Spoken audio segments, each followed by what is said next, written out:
आप सुन रहे हैं स्टोरी विद अनवी। बच्चों, कल मैंने आपको कुंभकर्ण के वध के बारे में सुनाया था। आज मैं आपको सुनाऊंगी रावण के बेटे मेघनाद के वध के बारे में। तो चलिए शुरू करते हैं।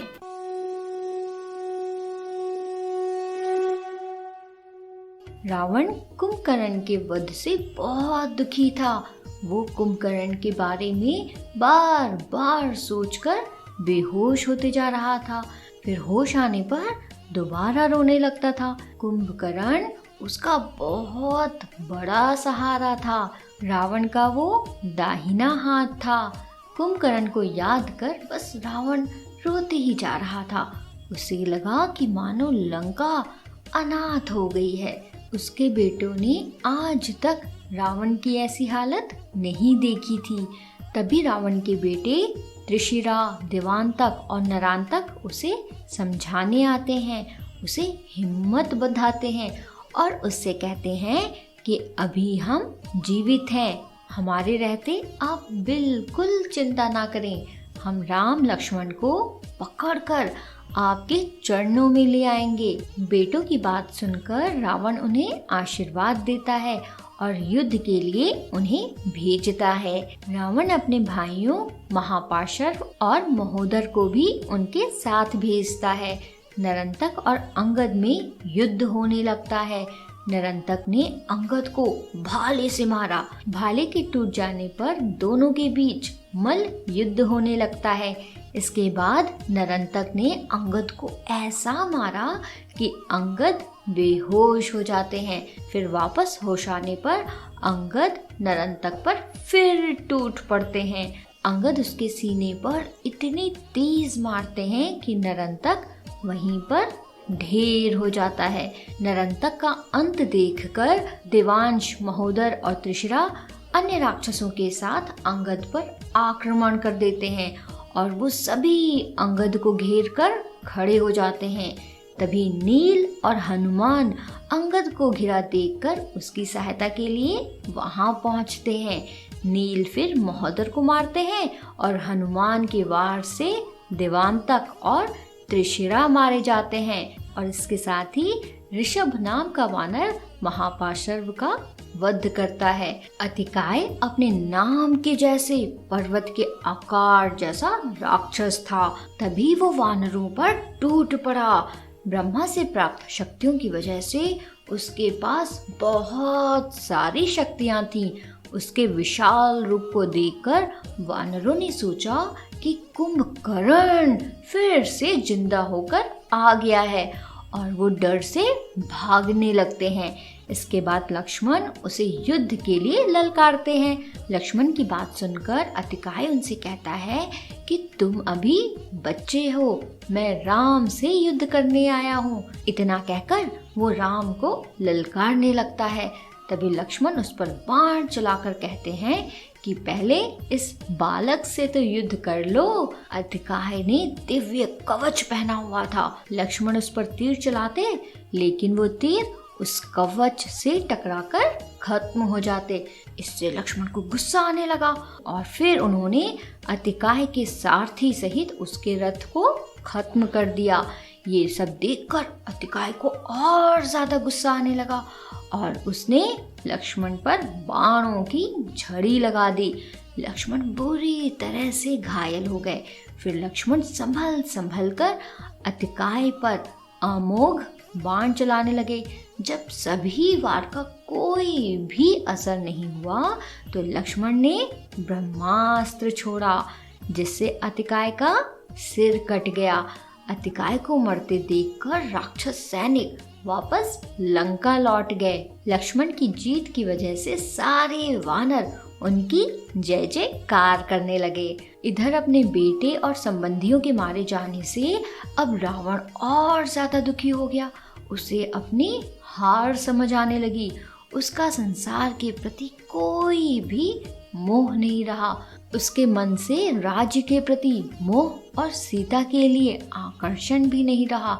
रावण को दुखी देख मेघनाद उसे समझाने लगते हैं और अपने पिता को ये विश्वास दिलाते हैं कि वो लक्ष्मण को मार देंगे और उसके बाद वो अपने पिता को निश्चिंत हो जाने को कहते हैं। रावण अपने बड़े पुत्र मेघनाद की शक्ति को जानता था। मेघनाद की बात उसके मन में आशा की नई किरण जगाती है। इसके बाद रावण सैनिकों को इकट्ठा करता है और फिर नगर के द्वारों की रक्षा के लिए अतिरिक्त सुरक्षा उपाय करता है।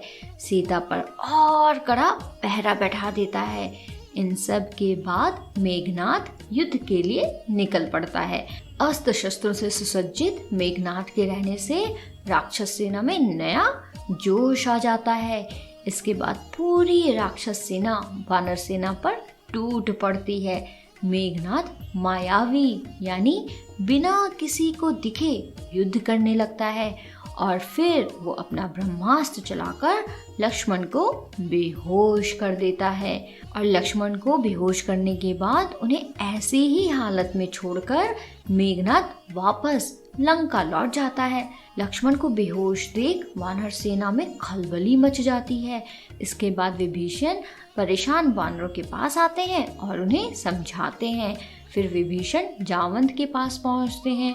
जावंत उनसे हनुमान की कुशलता पूछते हैं और उनसे कहते हैं कि अगर हनुमान अभी जीवित हैं तो समझिए हम सब जीवित हैं। हनुमान जावंत के पास आते हैं। फिर जावंत उन्हें कैलाश पर्वत से जड़ी बूटियां लाने को कहते हैं।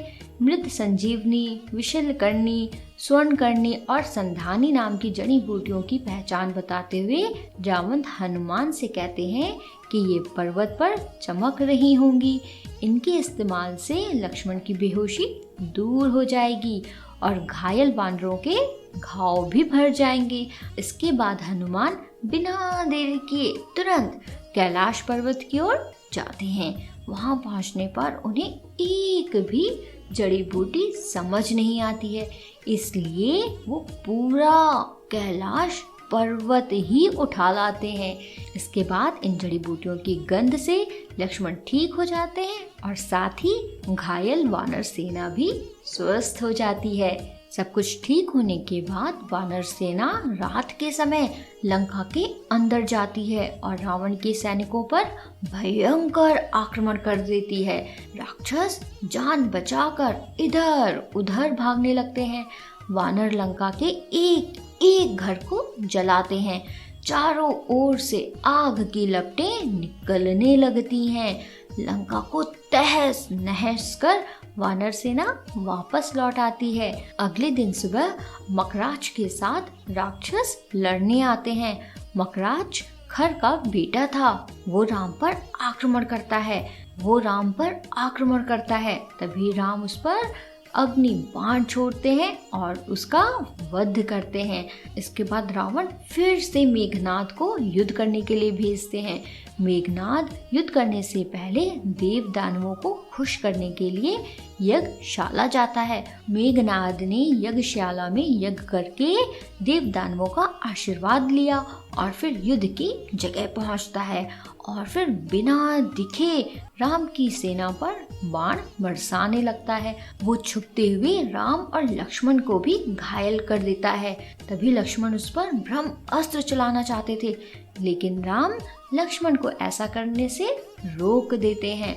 उसके बाद मेघनाद वापस लंका लौट जाता है और फिर बहुत जल्द वापस भी लौट आता है और उसके साथ इस बार उसके रथ में माता सीता बैठी रहती हैं। उसके बाद मेघनाद हनुमान के सामने माता सीता को रथ से उतारता है और उनका सिर काट देता है। सीता के वध की खबर सुनकर राम और लक्ष्मण बहुत परेशान हो जाते हैं।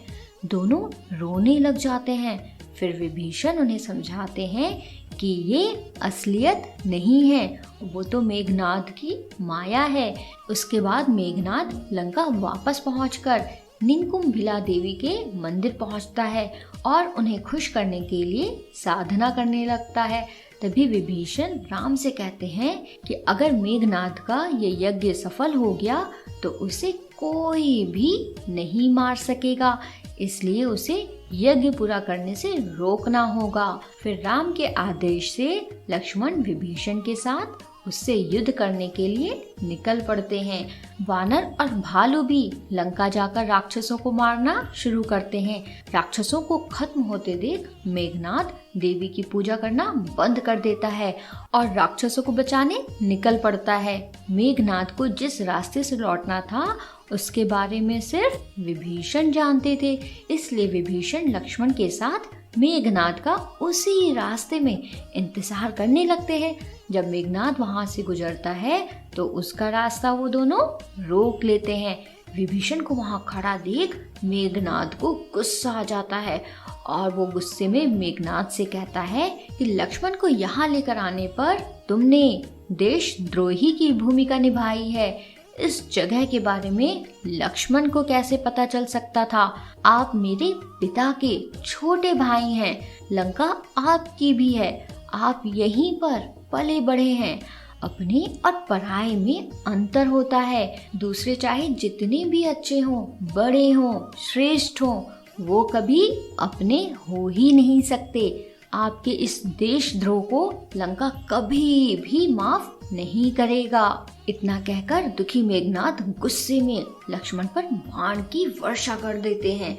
लक्ष्मण भी उतनी ही तेजी से तीर चलाने लगते हैं। विभीषण चिल्ला चिल्ला कर लक्ष्मण और वानर सेना को ललकारता है।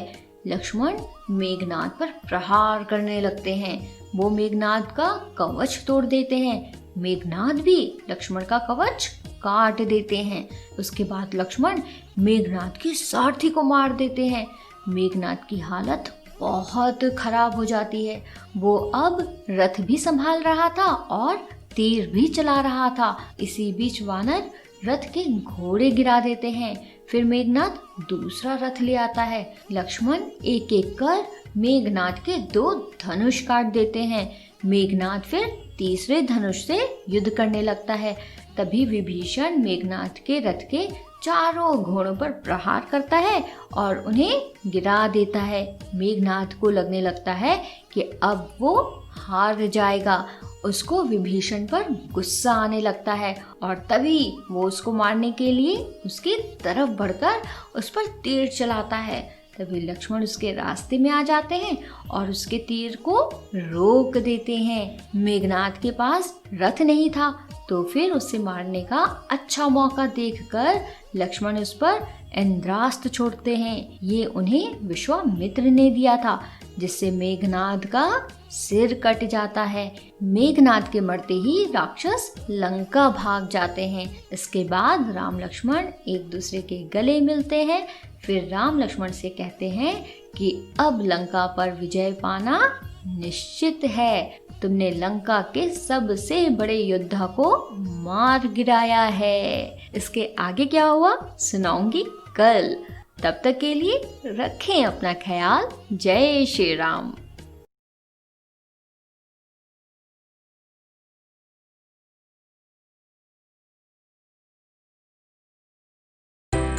आप सुन रहे थे स्टोरी विद अनवी के साथ।